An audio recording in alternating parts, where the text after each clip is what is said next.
അങ്ങനെ അവസാനം നമ്മുടെ പാലക്കാടും സൂഫിയുടെ രുചി എത്തിയിരിക്കുകയാണ്. ഞാൻ കുറെ അവിടെ സൂഫിയുടെ ഔട്ട്ലെറ്റ് കണ്ടിട്ടുണ്ടെങ്കിൽ പോലും ഇതുവരെ എനിക്ക് കഴിക്കാനുള്ള ഭാഗ്യം കിട്ടിയിട്ടില്ല.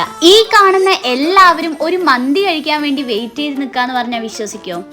എന്നാ ശരിയാണ്, എല്ലാവരും ഇതിനു വേണ്ടിയാ വെയിറ്റ് ചെയ്ത് നിൽക്കുന്നത്. ഇപ്പൊ നിലവിലെ ഇവിടുത്തെ അവസ്ഥ വെച്ചിട്ട് മന്തി കഴിക്കണമെങ്കിൽ ആദ്യം വന്ന് ടോക്കൺ എടുക്കണം. ടോക്കൺ എടുത്തതിന് ശേഷം നമ്മൾ ഒരു മണിക്കൂറോളം വെയിറ്റ് ചെയ്ത് ക്യൂ നിൽക്കണം.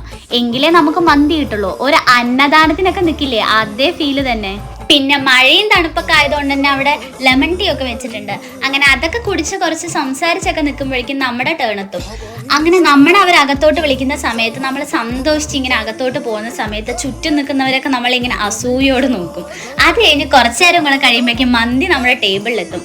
അപ്പൊ കിട്ടുന്ന ഒരു സന്തോഷം ഉണ്ടല്ലോ, ഇത്ര നേരം കാത്തിരുന്നത് വെറുതെ ആയില്ലല്ലോ എന്നൊരു തോന്നൽ വരും നമ്മുടെ ഉള്ളിലേക്ക്.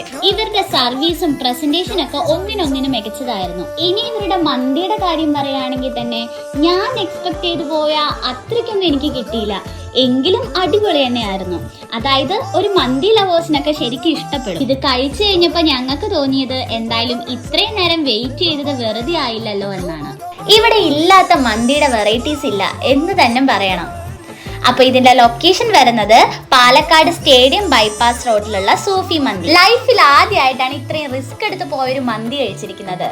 അപ്പൊ വീഡിയോ ഇഷ്ടപ്പെട്ടാൽ ലൈക്ക് ചെയ്യാനും ഷെയർ ചെയ്യാനും മറക്കണ്ട. അതോടൊപ്പം തന്നെ മന്തി ലവർ ആയിട്ടുള്ള നിങ്ങളുടെ ഫ്രണ്ടിനെ മെൻഷൻ ചെയ്യാനും മറക്കണ്ട.